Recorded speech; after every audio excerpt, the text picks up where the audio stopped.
Assalamu alaikum students of class 8. How are you? Students, today we are going to continue with the service industries that the topic of transport that we started in the last lecture. We completed tankers in the transport part. So we learned that tankers are huge floating tanks. These are powered by engines, strong engines, and they can be 450 meters long and 68 meters wide, and they are normally used for the transportation of oil. Today we are going to move forward with the next topic of your service industry, that was transport. Open up page number 52 of your books. Let us start the container ships. Students, ये जो transportation की kinds हैं, like tankers हैं, container ships हैं या bulk carriers हैं, मोर और less इनका साइज तीनों तरह की शिप्स का एक ही जैसा होता है। बट जो इनके ऊपर गुड्स की ट्रांसपोर्टेशन की जाती है उसकी वजह से इनका स्ट्रक्चर डिफरेंट होता है, और वो गुड्स जो है ना वो डिफरेंट होती हैं। इस वजह से इनके नाम चेंज हैं। कंटेनर शिप्स के ऊपर आपको पता है कंटेनर्स लोड किए जाते हैं, जैसे मैंने आपको पिक्चर लास्ट टाइम भी दिखाई थी। कंटेनर शिप की डिफरेंट कंटेनर्स डिफरेंट प्रोडक्ट्स को कैरी करते हैं और वो इनके अंदर लोड किए जाते हैं, उनको असेंबल किया जाता है क्रेन्स के थ्रू। और जो है ना बल्क कैरियर्स बेसिकली जो होते हैं, इनकी पिक्चर में आपको दिखाती हूँ बल्क कैरियर की। This is a bulk carrier. इसका भी साइज ऑलमोस्ट 350 मीटर्स लॉन्ग होता है ये, लेकिन इसके अंदर जो प्रोडक्ट्स कैरी की जाती हैं वो कोल, मेटल ओर, ग्रेन्स, डिफरेंट तरह के कॉटन, एग्रीकल्चर प्रोडक्ट्स हो जाती हैं, ठीक है ना। और रेफ्रिजरेटेड आइटम्स की भी इनके अंदर जगह होती है। तो उनको कैरी किया जाता है, जो पेरिशेबल आइटम्स होते हैं, मतलब जो ख़राब हो सकती हैं। कंटेनर्स के अंदर, एयर टाइट कंटेनर्स के अंदर जो चीज़ें ख़राब हो सकती हैं ना, ईटेबल्स कर लें आप, वेजिटेबल्स कर लें, फ्रूट्स कर लें, तो उनको इसके अंदर नॉर्मली कैरी किया जाता है। वुडन बॉक्सेस की इसके अंदर जगह होती है, प्लेन प्लेटफॉर्म्स होते हैं इसके। So let us start reading the topic of container ship.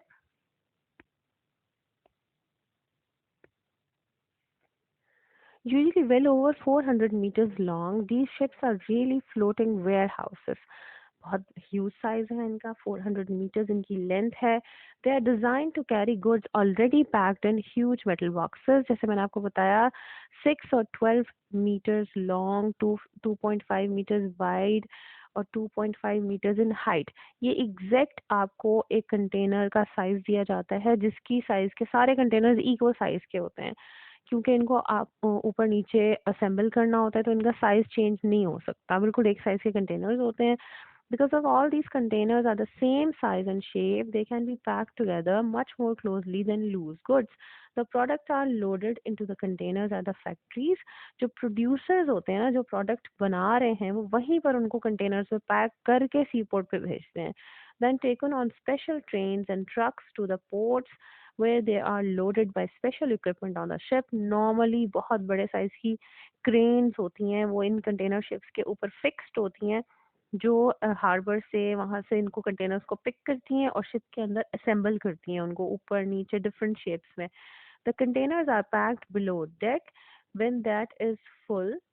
When that is full on the deck itself, the larger container ships can carry over 6,000 of these huge metal boxes at a time. बहुत बड़ा number है, 6,000 containers एक ship के अंदर load हो जाते हैं। Containers protect the goods much better as they can be locked and the port और factory to prevent pilferages and stealing, which used to be very common in ordinary cargoes. Normal cargoes में, जो carriage trains में by road transportation हो रही होती थी, या even planes में भी, पूरे पूरे कंटेनर्स के साइज के जो पैक्स होते थे ना, ये मिस हो जाते थे। स्टीलिंग बहुत ज़्यादा थी, पिल्फर जो था, बीच में से लॉक तोड़ के उसके लोग स्टील कर लेते थे चीज़ें। तो जब ये प्रोड्यूसर खुद से इसको पैक करके उसको वेल्ड करवा के लॉक कर देते हैं, जो रिसीवर होता है वो ही खोल सकता है, बीच में ये कंटेनर खुलता नहीं है। इस वजह से स्टीलिंग और थेफ्ट वगैरह का कोई इशू नहीं होता कंटेनर्स में, प्रोटेक्टेड होती हैं प्रोडक्ट्स जितनी जा रही होती हैं इस कंटेनर में।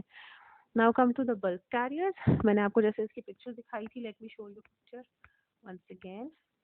ये this is a bulk carrier. इसका ऑलमोस्ट साइज़ वही होता है जो हमारे कंटेनर शिप्स का या डिफरेंट टैंकर्स वगैरह का होता है, बट इसमें जो प्रोडक्ट्स ट्रांसपोर्ट की जाती हैं उनके हिसाब से फैसिलिटीज़ प्रोवाइड की जाती हैं। जैसे मैंने आपको बताया, रेफ्रिजरेटेड प्रोडक्ट्स के लिए भी जाने की इनके अंदर जगह होती है, और प्लेटफॉर्म्स बने हुए होते हैं डिफरेंट, और बहुत सारी पेरिशेबल आइटम्स को कैरी करने की फैसिलिटीज़ दी जाती हैं बल्क कैरियर्स में। Some goods such as coal, metal ore, and grains are not suitable for containers, and these are often carried in bulk carriers.